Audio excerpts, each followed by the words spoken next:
All right, brother. Thank you, mate. All right. Thank you so much. Hey, thank you so much for taking some time with me today. I really do appreciate that.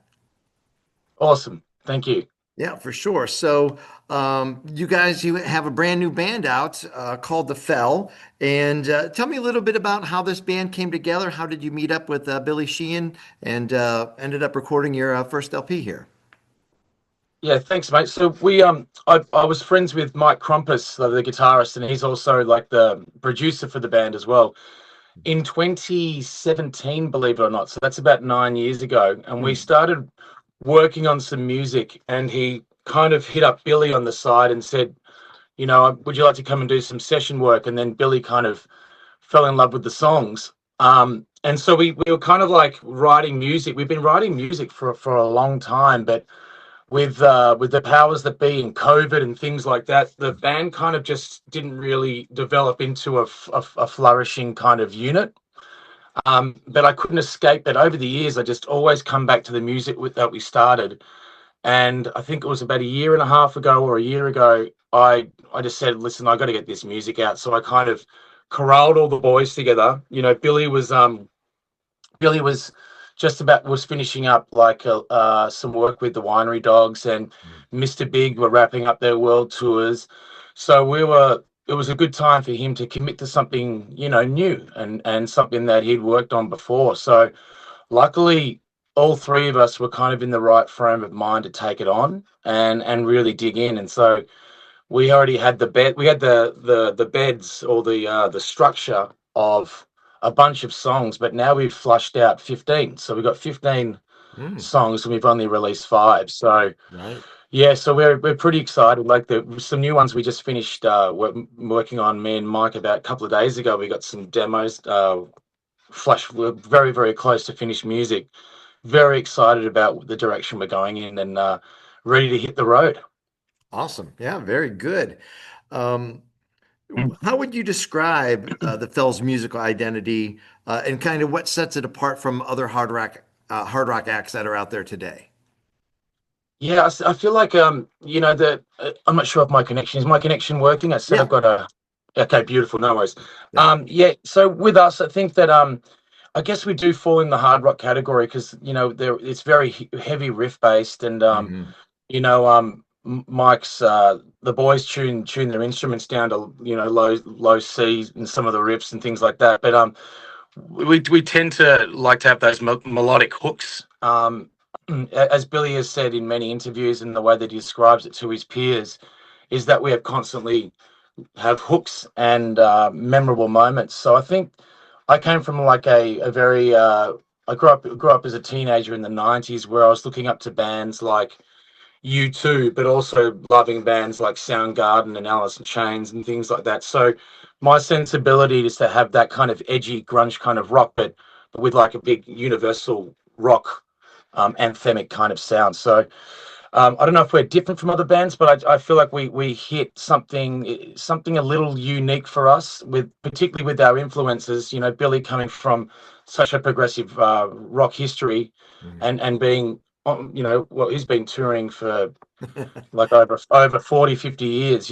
Right. Um, and he's collaborated with many of the heroes that I love in the industry as well. So with all of our experiences and our pasts, we've just come up with a formula that seems to kind of really be sound fresh. And I think you can hear that in our first single, Kill Switch. It's you can hear remnants of Mm. music from the past, but it's delivered in a new, fresh kind of way. Absolutely. I think it's very fresh. I've been listening to the EP all weekend long. I absolutely love it. I love the guitar. I love your voice. I mean, I think it's fantastic. All five songs are bangers in my opinion for sure. Is there, speaking of the Well, EP, I mean, go ahead. sorry, no, you Oh, go ahead, mate. I was just going to say, well, we just need you to come on the road and tell everyone that all the time. So that'd be great. yeah, for sure. Oh, I'm definitely going to get the word out. No question Yeah, about it. Is there a particular song yeah, in the catalog that kind of feels meaning to you right now, meaningful to you? yeah. So I think that the first ever track that we wrote was Footprints, and that was we just kind of we remixed it for this release. It's been around for a minute, but that was the first one that came to fruition a long time ago. And when we shot the video, we flew over to Warsaw in Poland, and we shot the video in an underground World War II bunker, and it Mm, was such such an incredible moment being with the boys and just experiencing the European culture. Like, they really took us under their wing. They were obviously, Billy's such a draw card when it comes to this band. But hearing people like yourself, when they discover me as a singer and Mike as a guitarist, it's, I think the songs really do showcase everyone's ability. But Footprints was kind of like the barometer that we used, and mhm. now it's just interesting to see where the direction's going. And when people come and see us live, you're going to see a whole fresh batch of songs that we wrote in the last couple of months that are pretty fucking epic. Wow. And I'm really excited about where it's going. Sorry for swearing, but that's how I Oh, feel. no problem. I have no problem with Yeah, that. Um, yeah. Speaking of writing new material, what typically comes first for you? Is it the lyrics or the guitar riff, or how does that process work in this band? Yeah, so with this band, I think we've got 15 tracks. I think yeah, like you said, there's a five song EP out. In generally, me and Mike, when we first started collaborating our ideas, it was stuff that we kind of had sitting around in our own little vault. Generally, when I write music, it's just an acoustic guitar and a melody, Mm. and then I just hand it all over to Mike, because I tend to work with the best guitarists in the world, and I just don't even need to do anything anymore. But of late, like, we did a couple of live recordings in Toronto, and we all sat in a circle, and Billy would just be playing riffs, and then we just kind of like record everything. Mike would jam along, and then after that half an hour of just fleshing stuff out, then we cut it up into things that make sense, send it over to me, and just see what resonates with some of the riffs they were doing. And I'm also I write poetry when I have like just heaps of like internal monologue material from over the years, and sometimes I'll hear what Billy and Mike are kind of strumming out, and it might relate to something that I've written, or I can have a reference to. So it just changes it all the time. I think the last two tracks, one's called Bird in a Storm, that particularly Mike sent me literally like an intro, like a verse kind of thing, and a chorus, like a minute worth, and like the melody and the lyrics came within about 15 minutes. So it just varies. So the good thing is that with remote recording these days, we're able to like share ideas and be wherever we are, and be able to just to send it back and forth and just work it all out. And then when we're together, we can track it properly for the record. Right. That was my question. Was it that process done through file sharing, or did you all get in a room and actually sit down and record it together? Yeah, well, the first batch of songs we did that, and then of late we've been doing some remote work.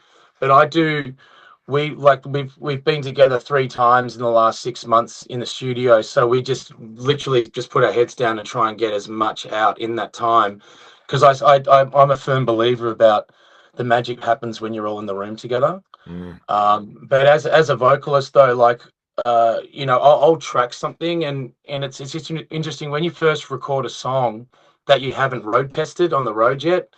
Um, I still don't feel like it's ever complete. So I'm always second guessing, because when you take a new song on the road, the nuances come live that mm, may be then reflected to back into the recording, because you get the adrenaline of the crowd, and you might reach something that connects even more, that you right. might want to lay down. So we're not going to put out any of the new stuff until we've just run a couple of rounds on the road, and just really work out how those songs kind of translate and how they might grow. Right. Absolutely. Sounds Yeah, great. yeah, man. Um, speaking of on the road, how do you take care of your voice on tour? And has your approach to singing actually changed over the years? Yeah, that's a good question. I'm just got back to Los Angeles now, and I just did because I have a residency in Vegas with another kind of like music group, Mhm. and I have a company that kind of flies me around the world doing conference work. And so that's, my health is very important. It's a little croaky today because I did a lot of work on the weekend, but I have all the tricks of the trade in my little suitcase, which is like anything from oil of oregano drops Mm. to vocal lozenges, the steamers, the neti pads. But also, just for me, is that I don't get drunk before I go on stage, which is something that I might have done in my early 30s. Right. That's the number one discipline is sleep and no alcohol, really. Um, but I think when I had an Australian band called Duke Cartel, and we kind of broke out here in America, like probably 15 years ago, maybe longer now. Jesus. And we were on the road with like Slash and friends, and that's when Miles Kennedy was the singer, and he still is actually. Right. And I remember we were going on the road with them. We did Scandinavia, Australia, US, and I would be have my little 15, 20 minute warm up, and then I'd listen to Miles's warm up, and I'm like, okay, he's fucking going. That's 45 minutes. I'm like, Wow. holy shit, it's almost an hour. So I just pulled him aside one night and I said, mate, do you mind if I just kind of listen, and and he said, absolutely. And it kind of gave me a newfound respect, that I needed to probably just put a bit more work in the discipline area. He's a very disciplined singer. I'm sure you'd probably be a fan of Miles's work. Oh, absolutely. Seen him a couple Yeah, times. yeah, and just even when Slash was on the road, like his discipline and stuff, because he was in a stage of his life where he wanted to be really, really focused, coming out of all the Guns N' Roses kind of stuff around that time. So it was um it was eye opening because like when you grow up as a kid, all you hear is the stories of like rock and roll and trashing shit and being debaucherous. Right. Because then I was on the road with it before that with Tommy Lee. I was doing Oh, we're opening geez. up one, and that was a whole different story. Like he would come into our band room on his little motorcycle with a Jaeger machine and just be like, "Come on, boys." So that was the opposite, and Sure. so like, and then you can't be a rock star if you can't sing. So Mm. so the discipline had to come in. I'm constantly on the tees, warming up and warming down. Wow. And I've never felt stronger as a singer actually. So I'm just going to hold on to that and keep my health about me. Yeah, good for you, man. Longevity is a key, man, and and you got a great voice for sure. Yeah. Appreciate it. Yeah. So you first gained national attention here on that Rockstar Supernova. How did that Mhm. experience kind of shape you as a frontman? And is there any still influences today that you kind of take into the fell? Yeah. So yeah, Rockstar Super. Like I was in Australia in Melbourne and auditioned for that show. Because I was a big fan of the Rockstar in Excess. Because obviously Australia's like, whoa, we got the Aussie boys are on the big screen. So when I got that opportunity, I was in Melbourne playing 6 nights a week with my band, and the rock and roll scene in Melbourne was awesome around that Mm. time. But so I was well versed on being on stage, but I hadn't been in front of a TV live audience before. So what I discovered about America is that if you believe in yourself, you can keep on being built up.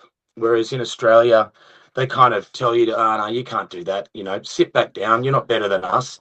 So Hmm. I think what America showed me and what that TV show proved that is that you can believe in yourself and take your chances and you won't get shat on. And so I gained a lot of confidence in that. And even like my peers at home, they were saying, holy shit, we just watched you unravel. Well, not unravel, but bloom on Yeah. stage. Unravel's the wrong word. Um, bloom on stage. And I think that's what that experience gave me. It gave me that kind of, like I look up to front men like Scott Weiland, Mm. what you watch his transformation from being like a not so chubby, but like this kind of, you know, kind of grungy dude to this flamboyant, and then you discover that his favorite artist is David Bowie, and you go, oh, okay, now I understand. So all those things that America opened up to me is put me into being a front man now, where when I walk on stage, it's all about feel and not what I think I should be doing. It just naturally comes out. So I'm appreciative of that. Yeah, absolutely. Um, so someone who's experienced both TV exposure and kind of grassroots touring with your bands in Australia, what advice would you give to an emerging artist trying to break into the rock scene today? Yeah, that's an interesting one because it's different now, isn't it? Hmm. touring's expensive, and there's not as many rooms, and there's not as many uh it's rock and roll is I think rock's on the climb again. I I think do we're all too. seeing that. Mm, Country took over for a minute, and obviously we've had pop and DJs and EDM sniffing around for years. But I think everyone's looking for that live experience. I think if you're a young artist and you have the energy, I still think that you should just be jumping in a bus as much as you can and seeing and just being in front of people as much as you can. Um, uh, that's I don't know. It's a difficult one to kind of say, but I just say just keep on being out there, getting in front of people, mm, and believing in yourself. I just, yeah, it's just changed so much because back in the day, we used to gig all the time. mm, It was relentless. Even the gigs we're going out on now, in a couple of weeks, it's kind of like an old school mentality. We're jumping in a couple of buses and we're driving around to local cities, back to mhm, back to back to back. And I haven't done that for a minute. It's always been like fly dates and corporate stuff and all mm. this kind of stuff. So, if you're a young rock artist, I just say just churn out, keep on churning out music, just keep it going on and on Right. and on, and collaborate. Mm, Collaborations are very important.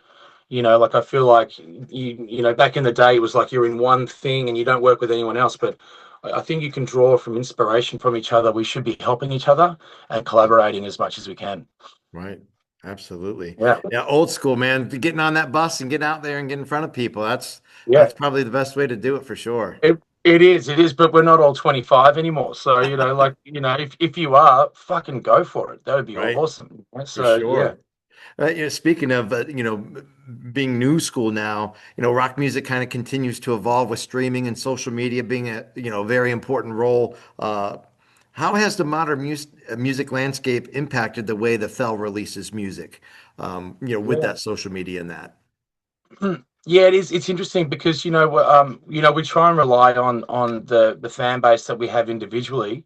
Obviously Billy have been the guy that he has quite a good following. But generally, to promote music in the past, it was a lot of touring. But when we're launching this, you have to find the way to get to the people every corner of the world. So, we're working with Noise Nation Records, which is like our guitarist kind of little hub um, team there. And they just got to find their algorithms to find people who like our style of rock music. And I'm like, we're not TikTok guys, but we try and use social media to the best of our advantages. But I think that I yes, that is something that I know is very important. Is to keep on kind of like being online and being present and showing activity all the time. Like even we're having these conversations with Billy.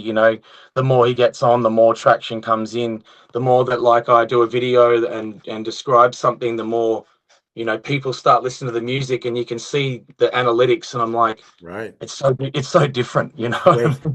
It's not exactly rock and roll, but Mm. if we want to have a career, we want to reach the masses, and that's kind of the way it does. But I don't mind investing in social media teams to do that and help us out with that because I want to write music, not really sit in TikTok. Right. Yeah, being a musician, but yeah, that comes a part of it with it as well. So Yeah. what's next for the fella? I do see that you have a few tour dates in Yep. March. Is there anything Yep. else coming down the pike? Yeah, yeah. I've got a few tour dates around Ohio, upstate New York, near and Niagara Falls and things like that.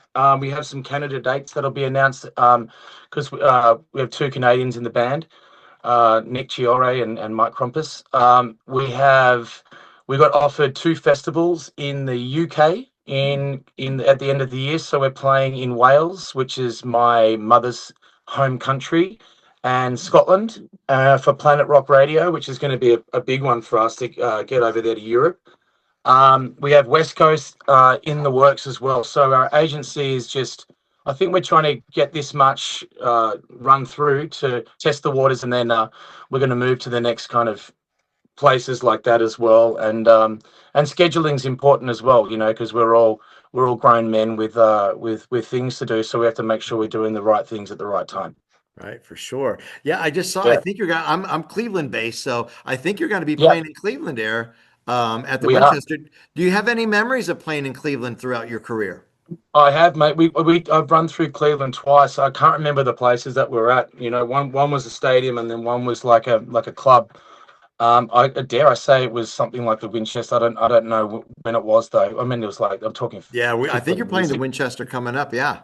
Yeah, the Winchester. Yeah, so that's gonna like Cleveland's amazing. I was there for a corporate work like a couple of years ago, and you know went to the Museum and things like that. I love it down there, man. It's really special. So yeah, I'm looking forward to that, and hopefully you can come to the show. Yeah, absolutely. Yeah, I'm going to get the word out and tell everybody and especially on the website and all that I mean you guys are going brilliant. to be in town and again your EP I was totally blown away. I couldn't believe it and I'm like finally we got some good rock music coming out again and I think you're right. Rock music is making a comeback. Yeah, it is, mate. Thank you so much. And I also want to like when it comes to new rock music as well. Like I'm looking around at you know what's coming out, and obviously I'm a big fan of what Wolf was doing, Van Halen. Like I Oh, love love Matt, them. mate. Absolutely. Yeah, so we kind of take well I know that our guitarist is a huge Eddie Van. He has one of Eddie's old amps actually. So Wow. you know, but Mike our guitarist is like one of the most incredible guitarists I've ever seen. But we always we always like try and you know give props to the bands that are doing it, and I think that Mammoth are doing it the right way, and so we kind of like take pride in like you know not following in the footsteps of being part of that and that fresh culture coming through, you know. Right. Absolutely. Yeah, like Dirty Honey and the Struts, those are some of my Yeah, favorite newer bands for yeah, sure. Yeah. Absolutely. yeah, I love those guys. Yeah, seen those guys plenty of times. It's awesome. Yeah, Yeah, great. very good. All right, Toby. Well, hey, I appreciate your time. I am going to get this out Yeah, there man. and we will pack the Winchester for you. We love rock music here in Cleveland. So Yeah. safe travels on the road and hopefully we'll see you in a couple weeks. All right, buddy. We'll see you there, buddy. Thanks so much for having us, mate. Great. All right. Cheers, All right. mate. All right. Cheers, Bye-bye. mate. Bye. Bye-bye.